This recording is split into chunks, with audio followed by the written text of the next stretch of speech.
Hechos 25, vamos a ver, como les dije, el capítulo 25 y 26. Entonces vamos a abarcar mucho, pero lo vamos a hacer de una manera muy rápida porque la historia casi se repite de lo que vimos la semana pasada y Pablo va a dar su testimonio casi palabra por palabra, igual que lo dio en capítulo 9 y capítulo 22. Entonces, si sientes que no entendiste muy bien este pasaje, te invito a que vayas al internet, a la página de nosotros, y que busques, la prédica se llama Saulo y Jesús, es Hechos 9. Ahí vimos en mucho más detalle esta historia.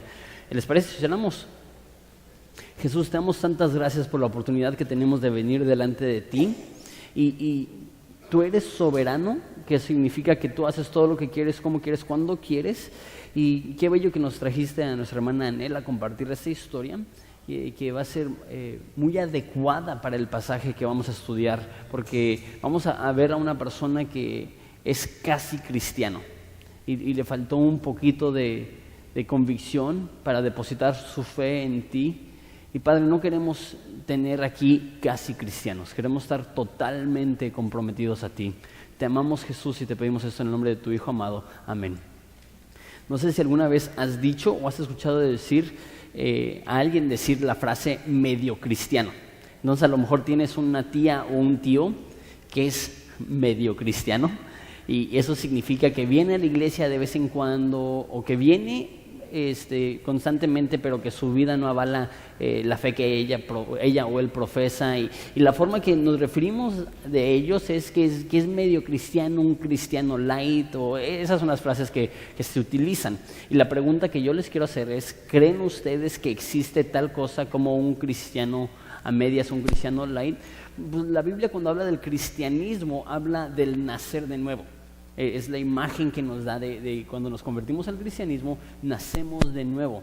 Entonces, no sé si eres mamá, estamos ahorita considerando el Día de las Madres. Yo tuve el privilegio y la dicha de estar en el parto de mi esposa, y no hay tal cosa como un niño que está medio nacido, ¿verdad?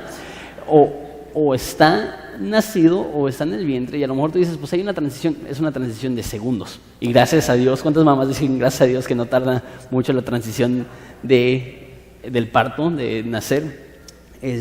Entonces es la misma imagen. No hay tal cosa como un medio cristiano, así como no hay tal cosa como un niño o un humano que está medio nacido. Lo que sí existe es que hay personas que son casi cristianos, que no son cristianos, que no han depositado su fe en Jesucristo, que no han sido transformados, simpatizan, les gustan los conceptos, vienen a la iglesia, pero no son realmente cristianos, son casi cristianos. Un pastor que ya falleció hace 30 años dijo esto, estaba leyendo su comentario acerca de Hechos 25 y 26, y dijo: es igual de trágico que alguien pierda el cielo por 1 centímetro que por 1 metro. Entonces hay personas que están súper alejados de Jesús y no van a ir al cielo, y ellos perdieron el cielo por 1 metro. Y hay personas que están así de lejos de realmente confiar en Jesús, así de lejos de realmente darle su vida a Jesús. Y qué trágico que estén tan cerca, pero al mismo tiempo tan lejos. Y esa es la historia que vamos a ver hoy. Como les dije, estamos en Hechos 25. Nada más les comento más o menos el trasfondo de la historia. Pablo fue a Jerusalén a predicar el evangelio, llega al templo, se levanta un alboroto, lo meten a la cárcel. Él intenta predicarle a Cristo a los líderes religiosos de Jerusalén, no puede predicarles porque se levanta otro alboroto. Entonces lo que hacen es que hacen un complot para intentar matarlo.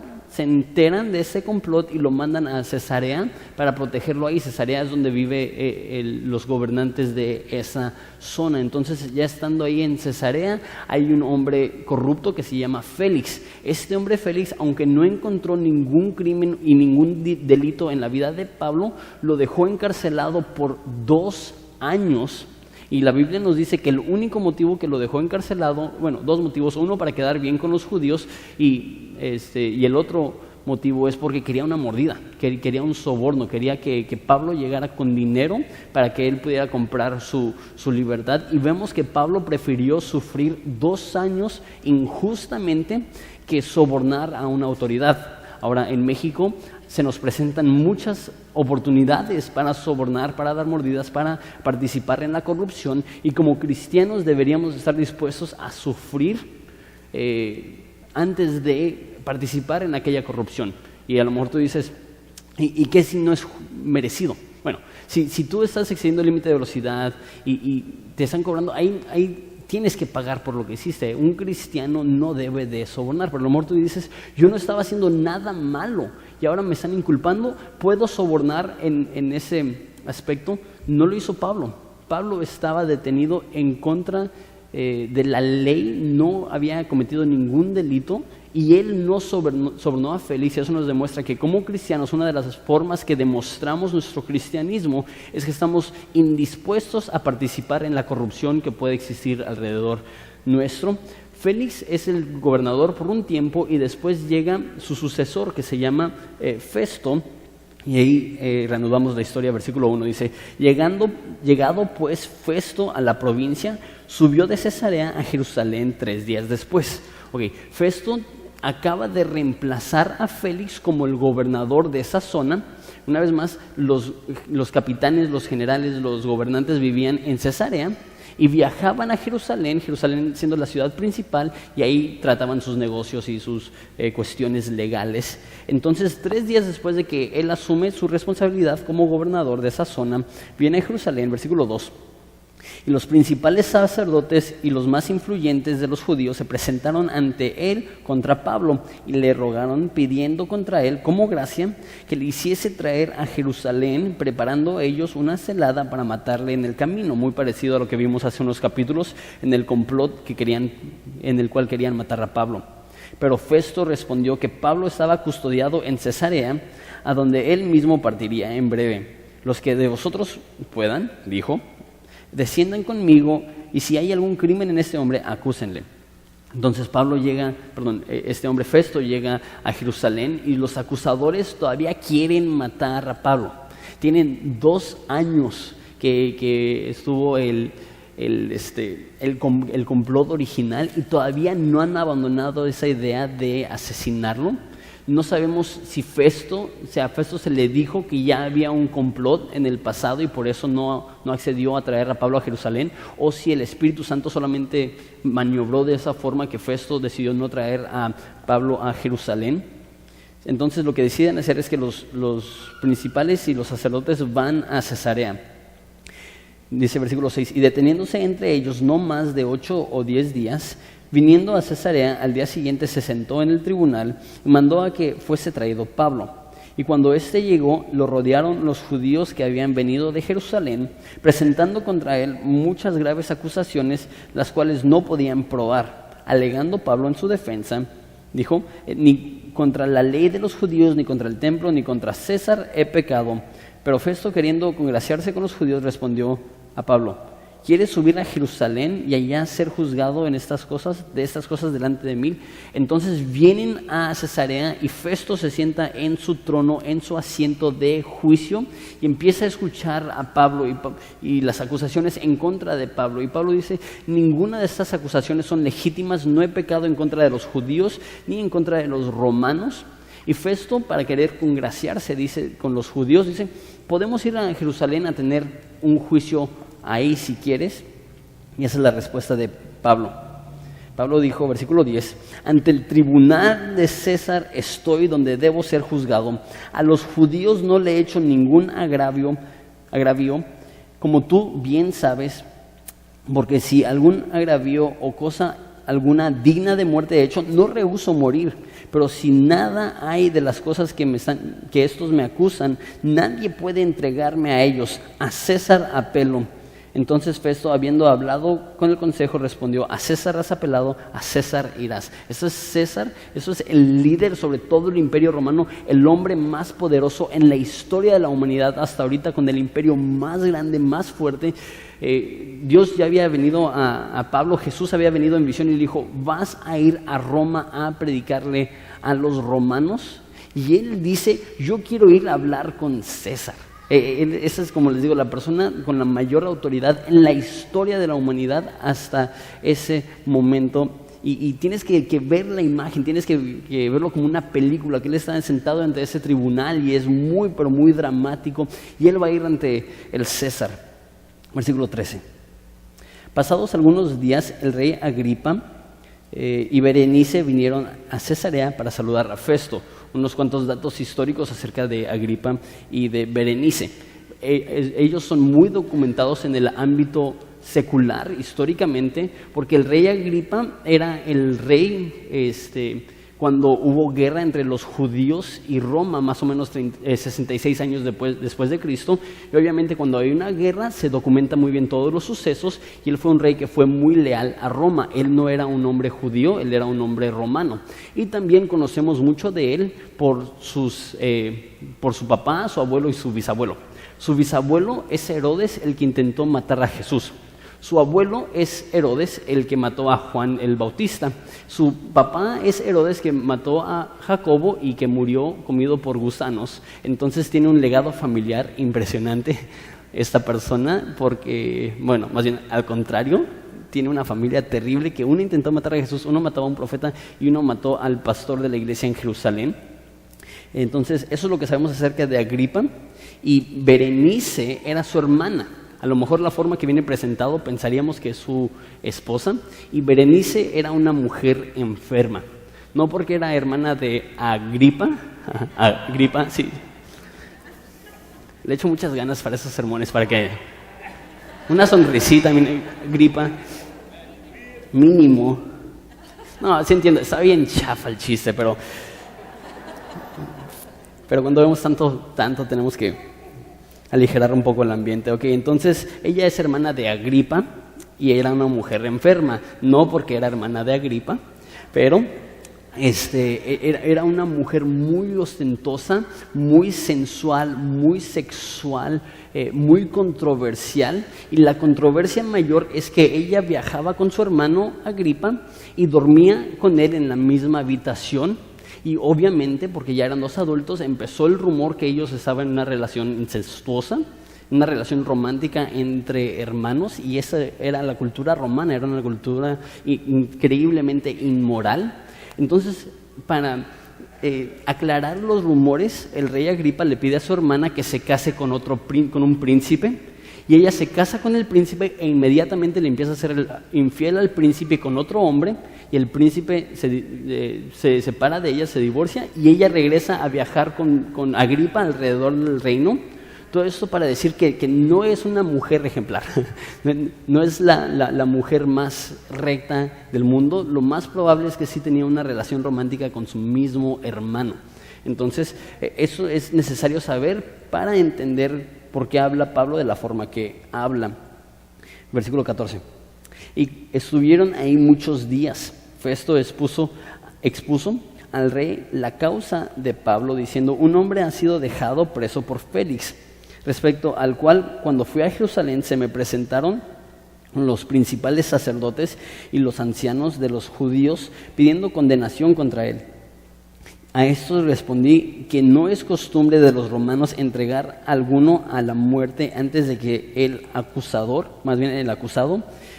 tenga delante a sus acusadores y pueda defenderse de la acusación. Versículo 17. Así que, habiendo venido ellos juntos acá, sin ninguna dilación, al día siguiente, sentado en el tribunal, mandé a traer al hombre. Y estando presentes los acusadores, ningún cargo presentaron de los cuales yo sospechaba, sino que tenían contra él ciertas cuestiones acerca de su religión, de un cierto Jesús ya muerto, el que Pablo afirmaba estar vivo. Muy interesante. Aquí estamos viendo la conversación entre dos hombres que no son cristianos, que no son judíos, que no conocen la religión de Pablo, el cristianismo, no conocen nada.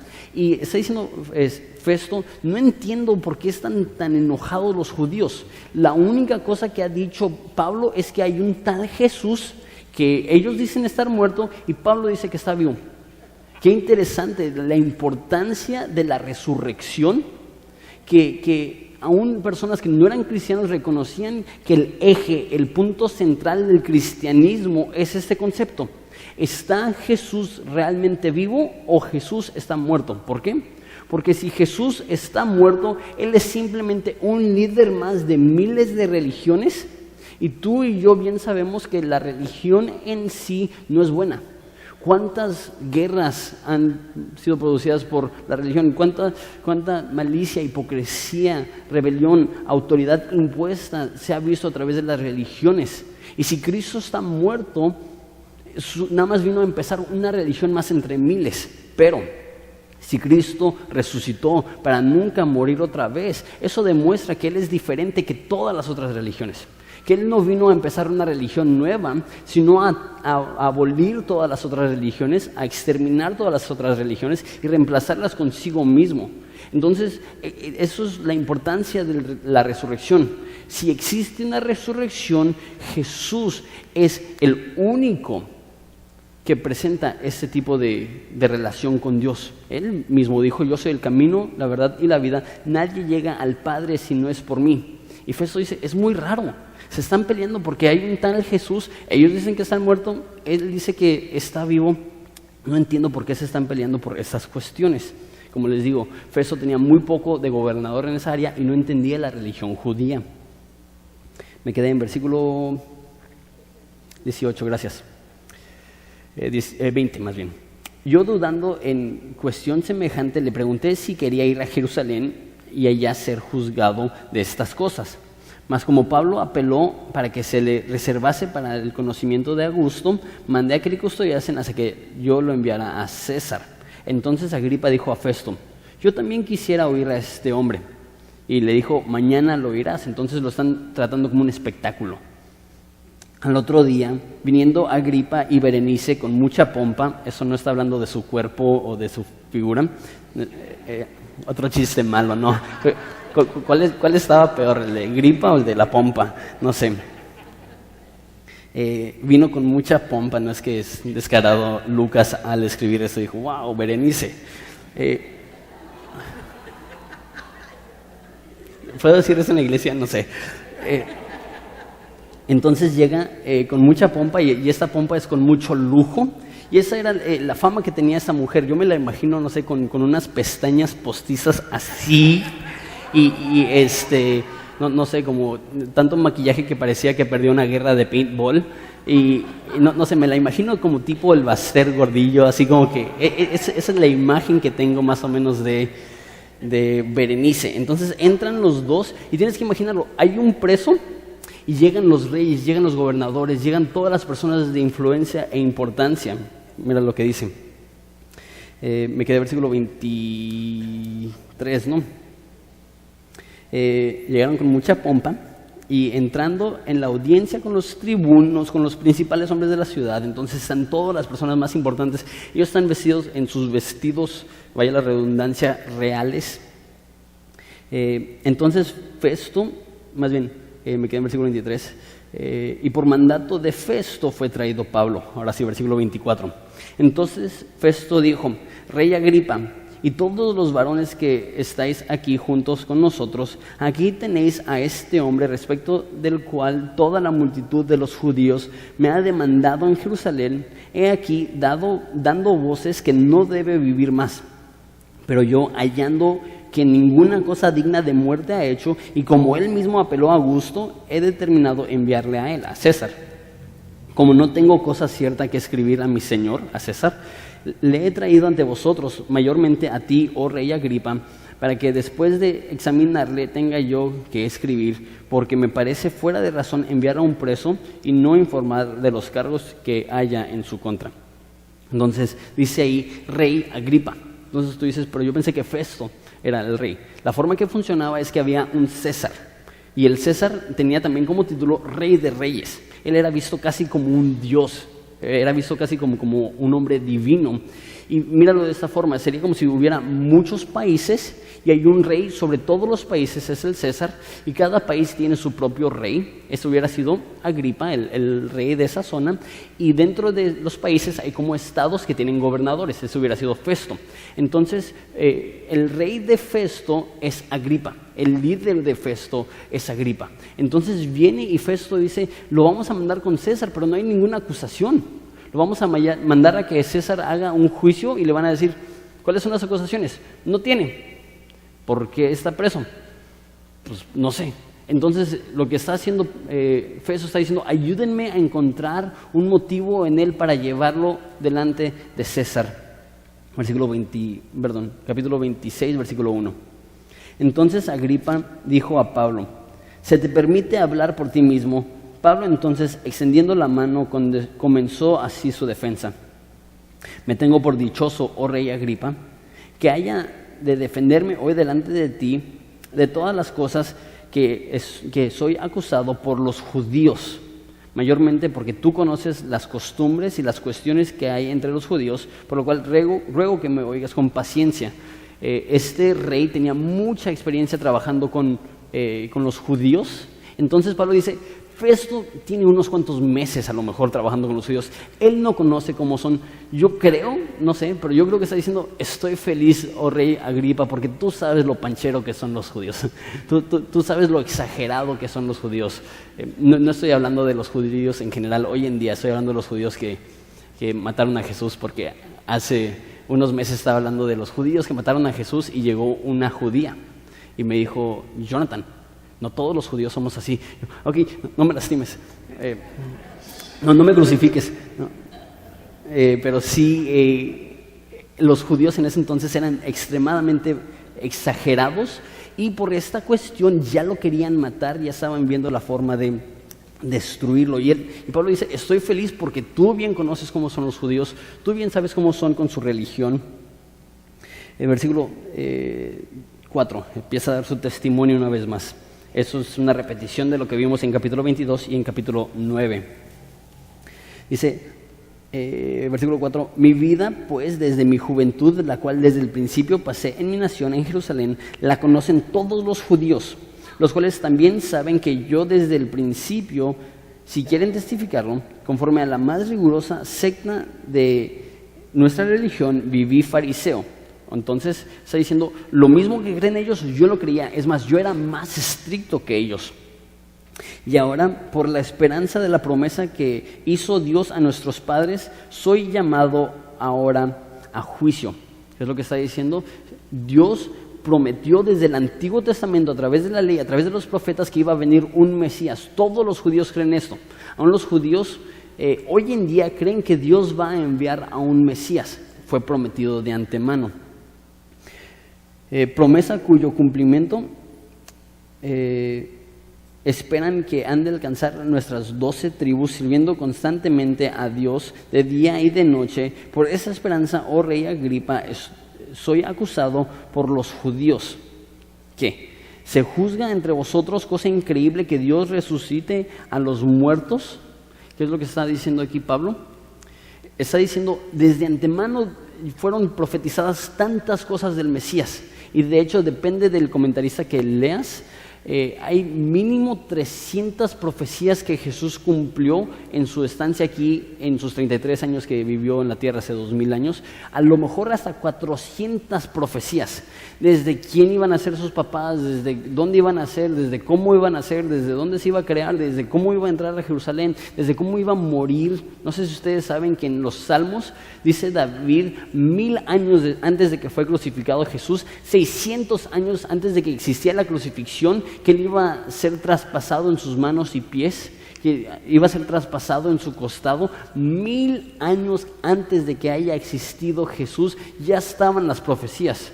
Dice Job, yo sé que mi Redentor vive, una profecía diciendo que Jesús iba a vivir para siempre después de resucitar. Dice en Salmos también que no vas a dejar que tu santo vea corrupción.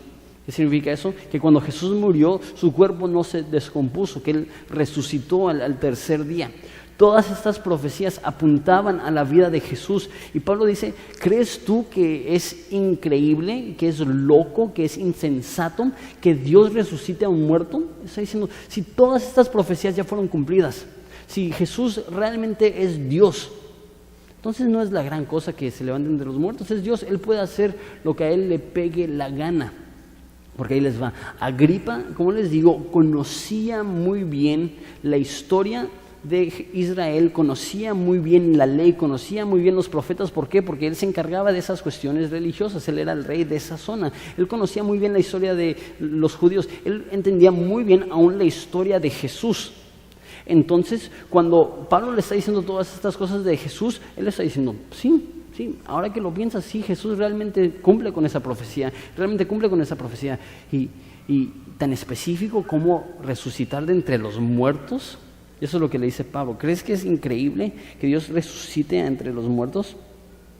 Y Pablo dice, eso es tan real, la resurrección de Jesús es tan real que pudo transformar hasta a mí. Y da su testimonio. Yo ciertamente había creído mi deber hacer muchas cosas en contra del nombre de Jesús de Nazaret, lo cual también hice en Jerusalén. Yo encerré en cárceles a muchos de los santos, habiendo recibido poderes de los principales sacerdotes, y cuando los mataron, yo di mi voto. Él estuvo involucrado en el asesinato de quién sabe cuántos cristianos. Y muchas veces, castigándolos en todas las sinagogas, los forcé a blasfemar. Eso es hablar en contra de Jesús. Sabemos de otros lugares que Pablo tenía mucho remordimiento de esto. Aún más de los asesinatos, él habla con más remordimiento de esto, que él causó que los cristianos blasfemaran. Versículo 11. Y enfurecido sobremanera contra ellos, los perseguía hasta las ciudades extranjeras. Versículo 12.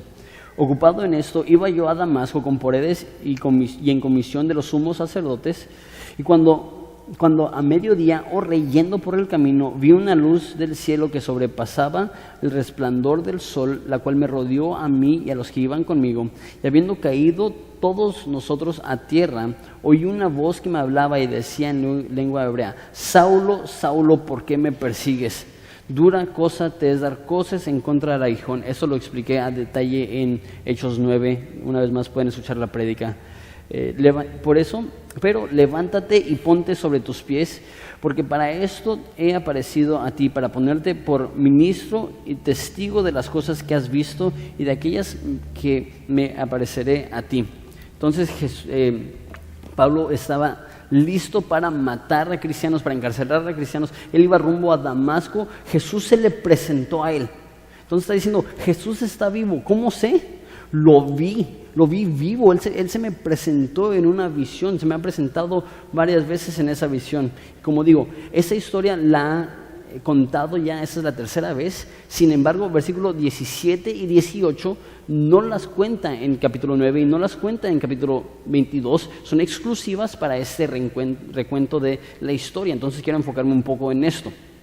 Versículo 17.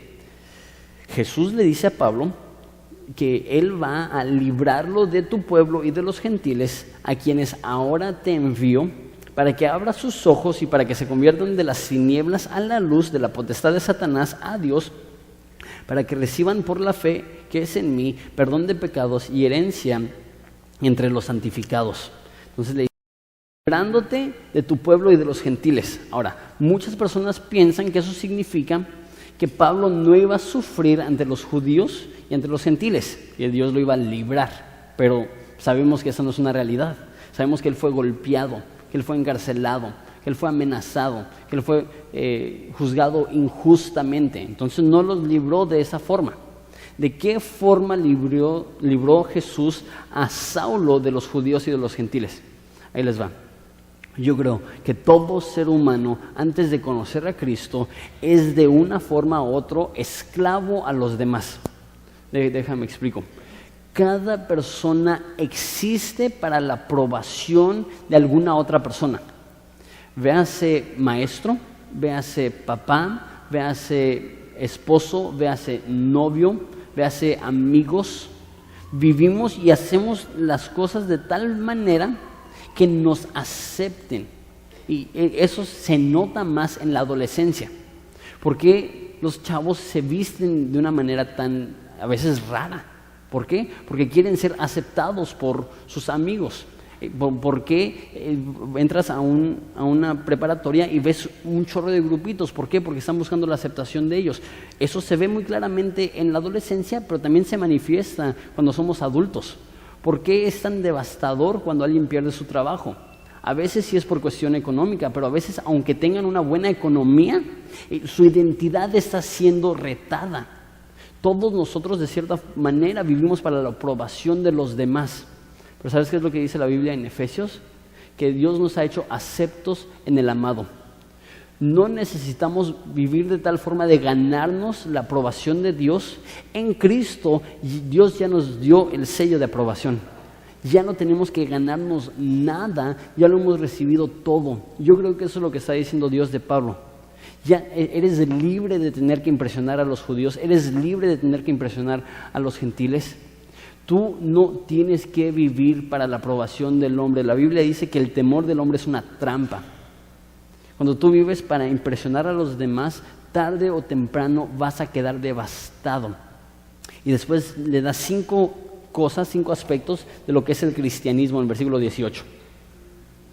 Eso es lo que va a hacer Pablo. Versículo 18 dice: para que abra sus ojos, para que se conviertan de las tinieblas a la luz, de la potestad de Satanás a Dios, y para que reciban por la fe que es en mí perdón de pecados y herencia entre los santificados. Entonces, número 1, el cristianismo es recibir una nueva perspectiva.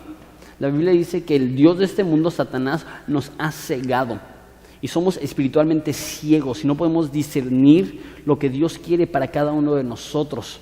Antes de conocer a Cristo, y todos los que no conocen a Cristo tienen una venda en sus ojos que no les permite ver claramente. El cristianismo es ver. Para abrir sus ojos, número 2. Entonces, número 1, nueva perspectiva. Número 2, cuentas claras. ¿Para que, versículo 18, se conviertan de las tinieblas a la luz? Hay un concepto como que medio raro en el cristianismo occidental, que es México, Estados Unidos, América Latina, que es la luz. Es todo lo que es alegre, como Bambi, como flores, como eso es la luz. Las tinieblas es todo lo que es oscuro, como Halloween o antros, o no sé. Eso es lo oscuro. Entonces Dios vino para que ya no hagamos cosas oscuras y ahora hagamos cosas bonitas. Ese es el concepto que la mayoría de personas tiene de las tinieblas a la luz. Igual y sí, Dios quiere transformarnos en personas que hacemos cosas bonitas. Claro, eso no es el concepto que se ve aquí. El concepto que se ve aquí y el concepto bíblico de tinieblas y luz, tinieblas es encubrir, es esconder, es ser hipócrita, es tener pecados y nadie lo sabe. Eso es lo que significa vivir en tinieblas. Vivir a la luz es que estás dispuesto a humillarte y a exponer tus pecados. La mayoría de cristianos siguen en tinieblas. La mayoría de cristianos viven ocultando sus pecados, viviendo en hipocresía. Vivir en la luz, nos dice Juan capítulo 6, que los que permanecen en las tinieblas porque sus obras son malas y no quieren ser expuestos. El cristianismo te permite ser genuino. El cristianismo te permite llegar y bajar la guardia y decir: así soy, no soy perfecto, he pecado, he caído, pero ¿sabes qué? No se trata de mí, se trata de Jesús, y aunque caiga, y aunque peque, y aunque erre, yo sé que eso no cambia la forma que Dios me ve a mí. Ahora, es demasiado fácil vivir en lo encubierto. Toma un poco de fe, salir a la luz y decir: así soy. ¿Por qué? Porque muchos de nosotros seguimos siendo esclavos a las demás personas y decimos: si realmente saben cómo soy, ya no me van a aceptar. La Biblia te da la libertad de que no tienes que impresionar a nadie. Y puedes ser honesto con ellos, y puedes exponer tu pecado, y puedes exponer tus fallas, y puedes exponer tus problemas. ¿Por qué? Por lo que vamos a ver ahorita, que Él perdona nuestros pecados. Pero número 1, al ser cristianos recibimos una nueva perspectiva. Número 2, cuentas claras. Eso no es una vida sin pecado, sino una vida que podemos exponer nuestro pecado porque sabemos que Dios nos perdona. Número 3, cambio de dominio. Anel habló un poquito de esto, que es altamente polémico. Mira lo que dice. Versículo 18. Para que se conviertan de la potestad de Satanás a Dios. Esto significa que 2 tipos de personas en el mundo: los que están bajo la autoridad de Jesús, y todos los demás están bajo la autoridad de Satanás. El concepto que abrazamos, porque es menos ofensivo, es que los no cristianos están neutrales y hay una guerra celestial entre Jesús y Satanás por sus almas. Y a veces gana Jesús y a veces gana Satanás. Esa no es la verdad, esa es una mentira. ¿Cuál es la realidad? Si no estás bajo el dominio de Jesús, tú, amigo mío, estás bajo el gobierno de Satanás. Las decisiones que tomas son porque es lo que Satanás quiere para tu vida. Tú eres obediente a lo que Satanás quiere para ti. Y una vez más, eso no es común, eso no es popular, eso lo vas a escuchar en muy pocos púlpitos. ¿Por qué? No, es que tenemos que amar. Amar no es engañar y ser mentiroso. Amar es decir la verdad con el fin de que puedan ser transformados. Si tú estás aquí y no eres cristiano, estás en grave peligro. ¿Por qué? Porque la Biblia dice que la amistad con el mundo es enemistad en contra de Dios. Es imposible ser neutral en la guerra. O te has aliado a Satanás o has sido rescatado por Jesús. Número 4. No solamente tenemos una nueva perspectiva, no solamente tenemos cuentas claras, no solamente hay un cambio de dominio, sino que hay una cancelación de deudas. Mira conmigo, versículo 18.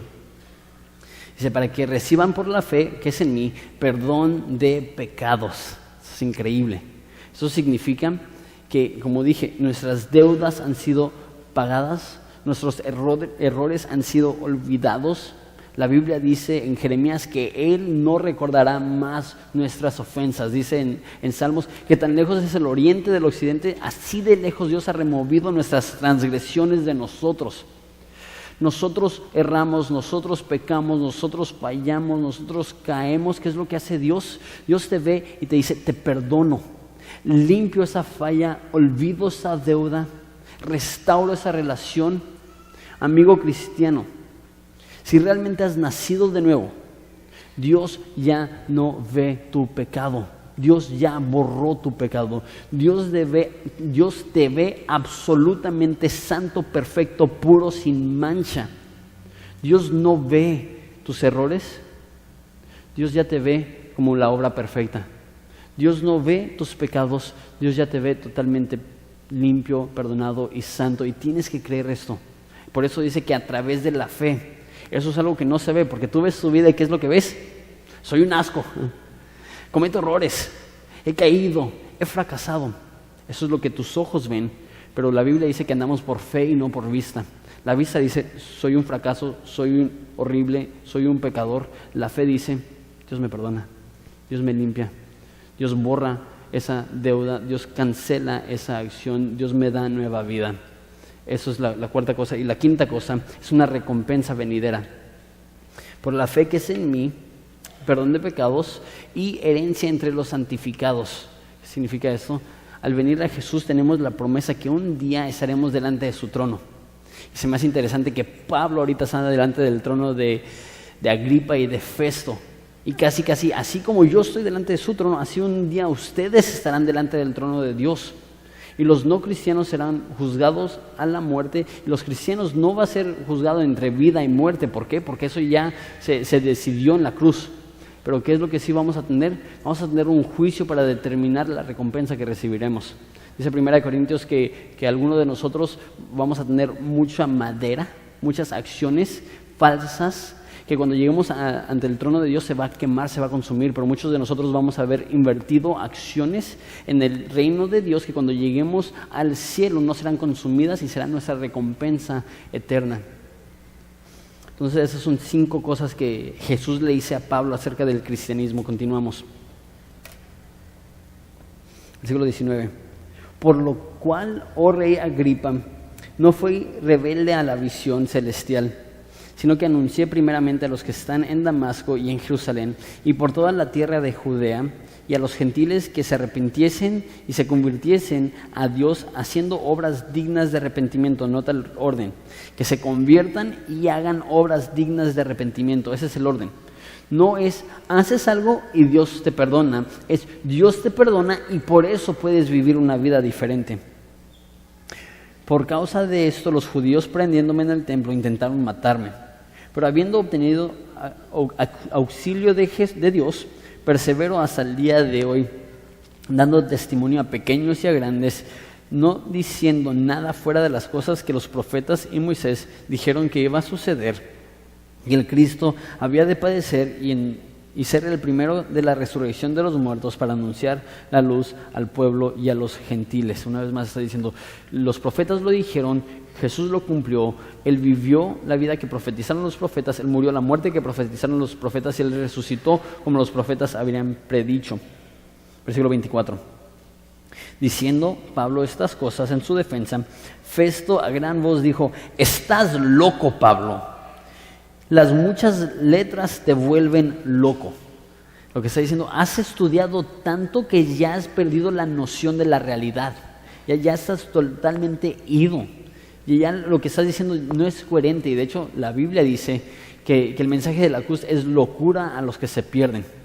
Este mensaje no tiene sentido. ¿Cómo puede ser que Dios venga a la tierra, viva una vida perfecta, muera y después resucite? Y a lo mejor nos acostumbramos tanto a escucharlos que ya no se nos hace raro, pero para alguien que jamás ha escuchado eso, tú dices, eso es una locura. ¿Eso qué tiene que ver? ¿Por qué estás sufriendo por eso? Eso no tiene nada que ver con la realidad. Y es lo que dice Festo, estás loco, Pablo. Mas Pablo dijo, no estoy loco, excelentísimo Festo, sino que hablo palabras de verdad y cordura. Y después se dirige al rey Agripa y dice, pues el rey sabe estas cosas, delante que también hablo con toda confianza, porque no pienso que ignora nada de esto, pues no se ha hecho esto en algún rincón. ¿Es lo que está pasando? Está diciendo, tú no sabes, Festo, tú tienes unos cuantos meses de rey aquí, tú no sabes mucho de la ley de los judíos, tú no sabes mucho de los profetas, tú no sabes nada de Jesús. Yo veo por qué tú piensas que estoy loco. Rey Agripa sabe, pregúntale a él. Él sabe lo que dicen los profetas, Él sabe lo que dice la ley, Él sabe cómo vivió Cristo, Él no lo hizo en un rincón, Él no lo hizo a escondidas, Él llegó al templo públicamente, Él anunció la verdad públicamente, Él sabe lo que digo es cierto. En ese momento dramático en el cual el gobernador dice, estás loco, y Pablo dice, no estoy loco, Agripa va a confirmar absolutamente todo lo que digo. Él voltea y ve a Agripa y le dice, ¿crees, oh Agripa, los profetas? Yo sé que crees. Diciendo, ¿tú crees que estoy loco porque yo digo que los profetas dijeron que Jesús iba a existir, vivir, morir, resucitar? Agripa, tú me crees, ¿verdad? ¿Tú crees lo que está diciendo? Que los profetas profetizaron lo que iba a pasar con Jesús. ¿Tú crees que Jesús es Dios? ¿Tú crees que Jesús resucitó? Lo está retando en ese momento a que públicamente profese fe en Jesucristo. Noten. ¿Habló de su hermana? ¿Habló de su relación pecaminosa? No, le presenta a Cristo. Esto es lo más importante. ¿Qué hizo Jesús? ¿Está vivo Jesús? Si Jesús está vivo, entonces detén todo lo que estás haciendo y enfócate en Él. ¿Por qué? Porque si no está bien tu relación con Jesús, todo lo demás va a ser en vano. Le dice, ¿crees tú, oh rey Agripa, los profetas? Y la respuesta trágica, rey Agripa. Entonces Agripa dijo a Pablo, por poco me persuades a ser cristiano. Tiene sentido, tiene lógica, sí lo veo, tienes razón, estás así de persuadirme. ¿Cuántas personas viven así? Y a lo mejor no lo admiten públicamente, pero están así de ser cristianos. Están así de darle su vida a Jesús. Y más que eso, la palabra cristianos no es la palabra que se usaba para referirse a un cristiano. Los que creían en Jesús se refería y se hablaba de ellos como los del camino. ¿Por qué? Jesús dijo, yo soy el camino, la verdad y la vida, y sus seguidores se llamaban los del camino. La palabra cristiana no fue famosa hasta años después. En este momento no se utiliza la frase cristiano, se utiliza la frase del camino. La frase cristiano era una frase denigrante. La frase cristiano era una burla, era algo que se usaba para atacar a los cristianos. Era muy parecido a la palabra que se usa hoy en día como un aleluya. Es un cristito, es un cualquiera, es un seguidor de un mártir. Realmente nada confirma su creencia, es una secta, y es lo que dice, por poco, sería como una persona te dijera a ti, por poco y me haces aleluya. Por poco y pierdo mi reputación para creer lo que tú dices. Por poco y pierdo mi trabajo por creer lo que tú dices. Él estaba así y él entendía lo que implicaba ser cristiano. Ser cristiano implica perder todo lo que tú creías que era importante, invertir todo en algo que tú creías que no era importante, y ese es Jesucristo. Esa es la realidad del cristianismo. No vivimos para los demás, vivimos para Cristo. Si alguien nos niega, no nos mata. ¿Por qué? Porque Cristo no nos niega. Y Él está así de creer. Termina diciendo Pablo: quisiera Dios que por poco o por mucho, no solamente tú, sino también todos los que hoy me oyen, fuesen hechos tal cuales yo soy, excepto esas cadenas. Pablo le dice: ¿cómo me gustaría que tú pudieras creer en Jesús como yo creo en Él? Y la frase está medio rara, dice que por poco o por mucho. ¿Qué es lo que está diciendo? Yo creo, y es una frase un poco rara, pero yo creo que está diciendo que prefiere, que le gustaría que el rey Agripa mínimo tuviera poquita fe, que mínimo creyera poquito. ¿Por qué? Porque puedes ser salvo con poquita fe, no puedes ser salvo con casi fe. Puedes ser salvo con poquita confianza, con un granito de fe. No puedes ser salvo con casi confiar, con casi tener fe. Lo que Pablo dice: estás así. ¿Y cuántas personas están aquí y tú lo sabes? No estás engañando a nadie. Hasta cuando hablan de ti dicen el medio cristiano. Y ahorita te estás dando cuenta que no hay tal cosa como un medio cristiano. Eres un casi cristiano. ¿Y cómo le gustaría a Dios, como dice Pablo, que mínimo tuvieras un poco de fe? Que mínimo confiaras en Cristo lo suficiente para que Él pueda limpiar tus pecados, lo suficiente para que Él pueda hacerte una nueva criatura. La Biblia dice que a todos nos ha dado una medida de fe. Cuánto quisiera que utilizaras esa fe para confiar en Jesucristo. Cuando había dicho estas cosas, se levantó el rey y el gobernador y Berenice y los que estaban sentados con ellos, y cuando se retiraron aparte hablaban entre sí diciendo: ninguna cosa digna de muerte ni de prisión ha hecho este hombre. Agripa dijo a Festo: ¿podía este hombre ser puesto en libertad si no hubiera apelado a César? Un fin irónico a esa historia. Agripa dice: ¿por qué está aquí? ¿Por qué tiene 2 años encerrado? Él debería ser un hombre libre. Si no hubiera apelado a César, él sería libre. Pero yo creo que Dios así lo quiso, porque Pablo tendrá la oportunidad de ir a Roma, y ahora sí, gastos pagados. A lo mejor está yendo como preso, no como hombre libre, pero Dios utilizó esto. Pero termino con esto. ¿Qué más necesitas para convertirte en cristiano? Y uso la palabra cristiano no como un término religioso, porque no creo que nadie es salvo por ser cristiano. Si alguien es salvo es por depositar su confianza en Jesucristo. Pero a lo que me refiero: ¿estás dispuesto a hacer un aleluya? ¿Estás dispuesto a ser un cristito? ¿Estás dispuesto a entregarle todo a Jesús sin importar lo que crean los demás? Y si no, mi pregunta es: ¿qué más necesitas? Dios te trajo aquí hoy. Dios te ha rodeado de cristianos que están orando por tu salvación. Escuchaste que un medio cristiano es un casi cristiano, que es un no cristiano, y que necesitas depositar tu confianza en Jesucristo. Escuchaste la realidad del Evangelio, que Él puede perdonar tus pecados cuando tú depositas tu fe en Él. Mi pregunta es: ¿qué más quieres?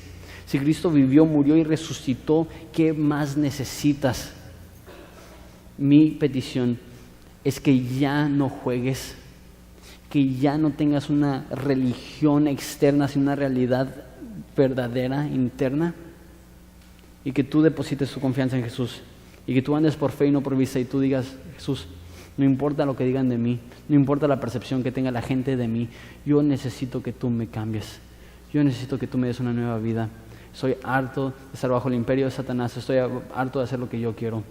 Y por eso les digo que qué bueno es Dios, que en un día como hoy pudo venir nuestra hermana Anel para compartirnos cómo ella fue transformada. Y mi oración es que eso no sea algo que nada más percibes y dices: qué bonito. Mi oración es que tú digas: eso es posible. Dios me puede transformar a mí. Dios me puede perdonar a mí. Ya basta de ser un medio cristiano, ya basta de ser un casi cristiano, ya basta de ser un hipócrita. vengo a la luz, que mis pecados se expongan, estaré en vergüenza, pero por un minuto, porque después de exponerme y sentir esa vergüenza, sentiré el alivio de ser perdonado por Jesús. Ese alivio supera cualquier otra experiencia en la vida. Y mi oración es que si tú no has tenido ese perdón de pecados, que hoy sea el día que Dios te perdona al depositar tu fe en Él. Nos ponemos de pie y oramos.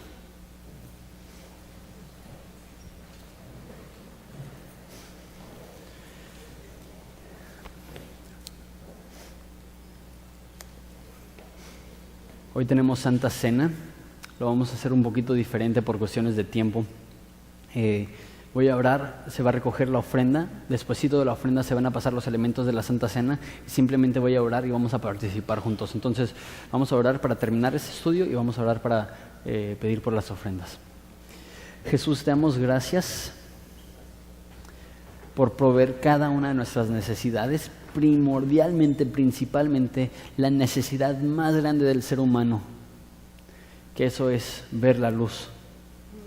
Salir del dominio de Satanás, entrar al dominio de Jesucristo, vivir con este nuevo conocimiento que nuestros pecados han sido perdonados, vivir con este nuevo gozo, sabiendo que nada nos separará de tu amor que está en Cristo. Te pido por aquellos que están aquí. Tú los trajiste con el único fin de salvar su alma. Te pido que en este momento dejen de pelear. Bajen la guardia y no digan casi, a lo mejor el domingo que viene, pero que digan, ya estuvo. Ya no voy a pelear en contra de Dios, ya no voy a hacer mi voluntad. Voy a depositar mi fe en su obra en la cruz. Voy a creer que Él me ama y dio su vida por mí. Voy a creer que Él resucitó entre los muertos. Voy a creer que así como Él resucitó, yo resucitaré. Voy a creer que como Él me amó antes de conocerle, así me amará después de conocerlo y me transformará a su imagen. Padre, te pido que tú salves. Te pido que muchos aquí te entreguen su vida en este momento. Te pedimos también por las ofrendas, te pido que te glorifiquen, que seamos dadores alegres, que sepamos que es un privilegio participar en lo que tú estás haciendo. Te amamos, Jesús, es en tu nombre precioso que pedimos esto. Amén.